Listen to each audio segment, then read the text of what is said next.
Hello guys, நான் உங்கள் anime man. பொருட்டோ chapter 21 பற்றி எல்லாருக்குமே ஆல்ரெடி தெரிஞ்சிருக்கும். நிறைய பேர் ரிவ்யூ போட்டு இருப்பாங்க. அதனால் நான் இந்த வீடியோவில் அதை பற்றி பேச போகிறது இல்லை. பட் நெக்ஸ்ட் சாப்டரில் அடுத்தடுத்து என்ன நடக்குங்கிற ப்ரிடிக்ஷன்ஸை தான் இந்த வீடியோவில் பார்க்க போகிறோம். அதுக்கு முன்னாடி நம்ம சேனலுக்கு சப்ஸ்கிரைப் பண்ணிவிட்டு நம்ம சோஷியல் மீடியா பக்கங்களை ஃபாலோ பண்ணுங்கள். கதைக்குள்ளே போகிறதுக்கு முன்னாடி இன்னொரு முக்கியமான விஷயத்த நான் சொல்லணும். நம்ம சேனலில் ஃபேன் அனிமேஷன் வீடியோஸை போட போகிறேன். முக்கியமாக டிராகன் பால், பொருட்டோ, ஒன் பீஸ் சீரீஸ் எல்லாம் நம்மளே அனிமேஷன் பண்ணுற ஒரு ஐடியா இருக்குது.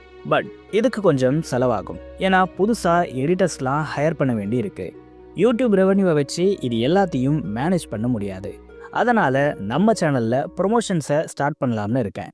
உங்களுக்கு இந்த சேனலில் ஏதாச்சும் ப்ராடக்ட்ஸ் ஆர் ஷாப்ஸை ப்ரொமோட் பண்ணணும்னு இருந்தால் டெஸ்கிரிப்ஷன்லையும் ப்ரொஃபைல்லையும் இன்ஸ்டாகிராம் ஐடி இருக்குது, அதில் காண்டாக்ட் பண்ணுங்கள். இப்போது வீடியோக்குள்ளே போகலாம்.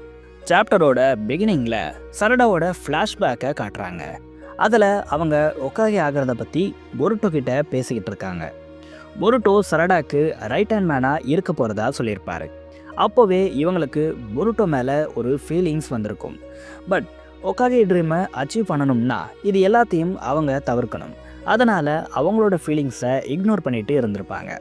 பட் பொருட்டோ சரடாக்காக நிறைய சாக்ரிஃபைஸை பண்ணியிருப்பார். அது எல்லாத்தையும் அடுத்தடுத்து காட்டுறாங்க. முக்கியமாக கவாக்கி கிட்ட இருந்து சரடாவை காப்பாற்ற அவரோட ஐயவே பொருட்டோ சாக்ரிஃபைஸ் பண்ணதெல்லாம் காட்டுறாங்க. இதெல்லாம் சரடாக்கு பொருட்டோ மேலே இருக்கிற ஃபீலிங்ஸை அதிகமாக்கி இருக்கும். அப்போதான் ஆம்னிபொட்டன்ஸும் நடக்கும். அது வரைக்கும் கவாக்கியை கில் பண்ண நினச்சவங்க எல்லாம் கவாக்கி கூட சேர்ந்து பொருட்டோவை கில் பண்ண வந்திருப்பாங்க. ஒரே செகண்டில் சுச்சுவேஷனே தலைகீழ மாறி இருக்கும். பொருட்டோ சரடாவோட ரோல் மாடலாக இருக்க நருட்டோவையே கொன்னதா எல்லாரும் சொல்லியிருப்பாங்க. இதை சரடாவால் ஏற்றுக்கவே முடிஞ்சிருக்காது. பொருட்டோக்கு மட்டும் ஏன் இப்படி பிரச்சனை மேலே பிரச்சனை வந்துக்கிட்டே இருக்குங்கிற ஃப்ரஸ்ட்ரேஷன்லேயே சரடா அவங்களோட எம்எஸ்ஸை அவாய்ட் பண்ணியிருப்பாங்க.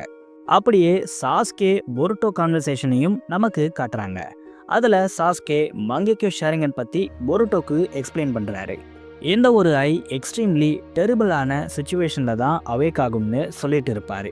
மிகப்பெரிய ரேஜ், ஸ்ட்ரெஸ், ஃப்ரஸ்ட்ரேஷன்னு எல்லாமே சேர்ந்து தான் பிரெயின்லேருந்து ஒரு யூனிக்கான சாக்ராவை ரிலீஸ் பண்ணும். அது ஆப்டிக்கல் நர்வ்ஸை அஃபெக்ட் பண்ணி தான் இந்த மங்கேக்யோ ஷேரிங்கன் அவேக் ஆகிறதா சாஸ்கே பொருட்டோ கிட்ட சொல்லியிருப்பார். எந்த ஒரு ஷேரிங்கனால தான் பொருட்டோவை அவர் காப்பாற்றினதாகவும் சொல்லியிருப்பார். ஒருவேளை சரடா இதை அவாய்ட் பண்ணலைன்னா சாஸ்கே பொருட்டோவை நம்பி இருப்பாராங்கிறது டவுட் தான். இந்த இடத்துல நமக்கு இன்னொரு விஷயத்த இன்டெரக்டாக சொல்கிறாங்க. டைம் ஸ்கிப்க்கு அப்புறம் சரடா ஆல்ரெடி அவங்களோட எம்எஸ்ஸை மாஸ்டர் பண்ணியிருக்காங்க. பட் இதுக்கு சரடாக்கு யார் ஹெல்ப் பண்ணியிருப்பா? 2 பேரோட பேர் இதில் சொல்லப்பட்டுச்சு. ஒன்று சாஸ்கே, இன்னொன்று ககாஷி. இவங்க 2 பேருக்கு மட்டும்தான் எம்எஸ் எபிலிட்டியை யூஸ் பண்ண எக்ஸ்பீரியன்ஸ் இருக்குது. ஆனால் இந்த சாப்டரில் சாஸ்கே சரடாக்கு எந்த ட்ரைனிங்கையும் கொடுக்கலன்னு சொல்லிட்டாரு. அப்போது மிச்சம் இருக்கிறது ககாஷி மட்டும்தான். ககாஷி கண்டிப்பாக இவங்களுக்கு ட்ரைனிங் கொடுத்த மாதிரி சொல்லலாம். ஆனால் சாஸ்கே இங்கே இன்டிடியூங்கிற வார்த்தையை மென்ஷன் பண்ணுறாரு. இதுக்கு உள்ளுணர்வு சொல்கிறத கேட்டு நடக்கிறதுன்னு அர்த்தம். அப்போது சரடா யாரோட ஹெல்ப்பும் இல்லாமல் இதை மாஸ்டர் பண்ணிட்டாங்கன்னு சொல்லக்கூட வாய்ப்பு இருக்குது. அடுத்து சரடாவோட எம்எஸ் எபிலிட்டி. இதை பற்றி நான் 6 மாதத்துக்கு முன்னாடியே வீடியோ போட்டிருக்கேன். இவங்களோட எம்எஸ் எபிலிட்டி கண்டிப்பாக ஒரு கிராவிட்டி ரிலேட்டட் எபிலிட்டியாக தான் இருக்கும்னு சொன்னேன். போன மாதம் சரடாவோட பிளாக் ஹோல் எபிலிட்டி பற்றி வீடியோ போட்டிருப்பேன். அது எல்லாமே இந்த சாப்டரில் நடந்திருக்கு. பட் நிறைய பேர் இந்த கிராவிட்டி எபிலிட்டியும் பிளாக் ஹோல் எபிலிட்டியும் வேறுன்னு நினச்சிக்கிட்டு இருக்கீங்க. பட் இது ரெண்டுமே ஒரே எபிலிட்டி தான். பிளாக் ஹோல் தான் ஆக்சுவலாக கிராவிடேஷனல் ஃபோர்ஸை ஜென்ரேட் பண்ணுது. இதிலிருந்து லைட் கூட எஸ்கேப் ஆக முடியாதுன்னு ரிசர்ச்சர்ஸ் சொல்கிறாங்க. இதுபடி பார்த்தா சரடாவோட கிராவிட்டி அண்ட் பிளாக் ஹோல் ஒரே எபிலிட்டி தான். இது இல்லாமல் சரடா கிட்ட இன்னொரு எம்எஸ் எபிலிட்டி இருக்கணும். சரடாவோட எம்எஸ் தான் இருக்கிறதுலையே ஓவர் பவருங்கிறதால நான் சரடாக்கு 2க்கும் அதிகமான எபிலிட்டிஸ் இருக்கும்னு சொல்லுவேன். இவ்வளோ எபிலிட்டிஸ் சரடாக்கு கொடுக்கப்பட்டாதான் அவங்க செம்ம ஓவர் பவர்டாக இருப்பாங்க. அப்படி இல்லைனா ஒட்சுசுகி ஷின்ஜுஸ்க்கு அகேன்ஸ்டாக இவங்களால ஃபைட் பண்ண முடியாது. சரி, பேனல்ஸ்க்கு வருவோம். சரடாவோட எம்எஸ் எபிலிட்டியை பற்றி இங்கே டீட்டெயில்டாக எக்ஸ்பிளைன் பண்ணியிருக்காங்க. ஆமாம், சரடாவால் எத்தனை ஸ்பியர்ஸை வேணாலும் க்ரியேட் பண்ண முடியுமா? இதை டிஃப்ரெண்ட் சைஸ்லையும் இவங்களால் க்ரியேட் பண்ண முடியுமா? சைஸ்க்கு ஏற்ற மாதிரி இவங்களோட கிராவிடேஷனல் ஃபோர்ஸும் அதிகமாகிட்டே போகுமா. இதில் ஒரு இன்ட்ரெஸ்டான விஷயம் இருக்குது. அதாவது சரடா எது மேலே ஃபோக்கஸ் பண்ணுறாங்களோ அது மேலே மட்டும் இவங்களால கிராவிடேஷனல் ஃபோர்ஸை யூஸ் பண்ண முடியும். ஏன்னா ரியூ கிளாக்ரம்ஸ் மேலே மட்டும்தான் இந்த ஃபோர்ஸ் வேலை செஞ்சுருக்கும். பட் மிட்சுகி, அரயா, யோடோக்கெல்லாம் ஒன்றுமே ஆகியிருக்காது. இப்படி அதிகமான கிராவிடேஷனல் ஃபோர்ஸ் தான் ரியூவோட பாடியை பீஸாக ஆக்கியிருக்கும். இதில் நம்ம நோட் பண்ண வேண்டிய விஷயம் என்னென்னா, சரடாவோட பிளாக் ஹோல் ஒரு போர்ட்டல் மாதிரி இல்லாமல் ஒரு ஆப் மாதிரி தான் இருக்குது. ரியூ லிட்ரலாக அதில் படுத்தே இருக்காரு. அதிகப்படியான ஃபோர்ஸை இது ஜென்ரேட் பண்ணுறதால எனிமீஸை அப்படியே பீஸாக மாற்றிடுது. இப்படி தான் ரியூ இங்கே இறந்து போயிருப்பார். அவர் இறந்து அவரோட த்ரோன் பல்ப் வெளியே வந்திருக்கு. இந்த ஒரு விஷயத்தையும் நான் ஆல்ரெடி சொல்லியிருந்தேன். ரியூ இந்த ஆர்க்குள்ளேயே இறந்து போகணும்.